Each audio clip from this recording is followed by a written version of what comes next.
Ngayon, ano yung problema niya ngayon? Okay ka. Kaya ka. Okay, Sara? Oh, wala namang palalaki. Ano yung lock sa kanya? Yung minsan po, Hmm. habang makagawa, bigla po siya maglalang dito yung mga... Hindi mo may sara, hindi mo may nga. Kailangan Ano? ko kung Ano? kasi ginagano ko po, bigla po siya maglalang. Ngayon, sige nga, ang sakit? May irritation o ngawit, ano? Ayun po, binak nga, pero huwag inano ko po. Kailangan may pectus. Dati na-adjust pala, no? Oh, kaya mo naman pala eh. Kumbaga, natagpuan niya na yung ano eh. Kumbaga, alam niya yung diskarte. Pag inano niya, kayang mas malaki pa. Ngayon nga ka normal, huwag kang gumano. Yan lang, maliit lang. Pero pag ginano niya, piniktusan niya, kaya niyang ibano. Subukan natin, Pero, yan kasi, malaking tendency, malaking posibilidad na mag-lock kasi nga may pectus ka na eh. May pectus kang ginagawa. Once na makalimutan mo may problem ka sa jaw, pag humikab ka ng delete, kumbaga, Naglalak. sasabit yun. Pero kailangan dyan, ang paghikab natin, tandaan mo yung hikab mo, kailangan pektusan mo, pag ganun,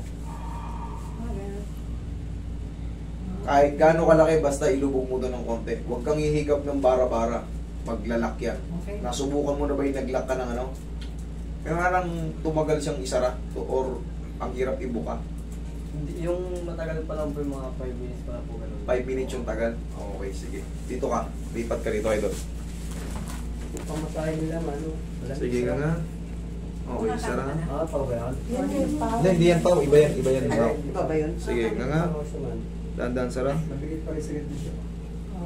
Okay nga. Dahan-dahan, sara. Sige nga, malaki. Sara. Okay, sige nga, malaki. Dahan-dahan, sara. Last na, gangang diretso, malaking malaki. Dahan-dahan, sara. Sara. Thank you. Yun na nga hinahabol natin, naawat mo kasi yun. Tumunog. Relax ka lang muna, huwag muna nga. Inaalay nga natin, talagang tutunog yan. Kanina ayaw kasi inaawat mo. Pero ngayon, nung binigay mo nung huli, best shot na yun. Diyan ka lang muna.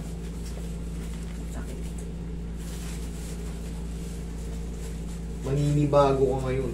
Kailan ba, ilang bata pa siya, nagkaroon siya ng Bell's palsy o last year Ilang lang? taong ka ba nagkaroon ng Bell's? Bata pa yun, sir. Elementary pa lang. Elementary. Ngayon, ano na siya? Ilang taon na ba siya? 13?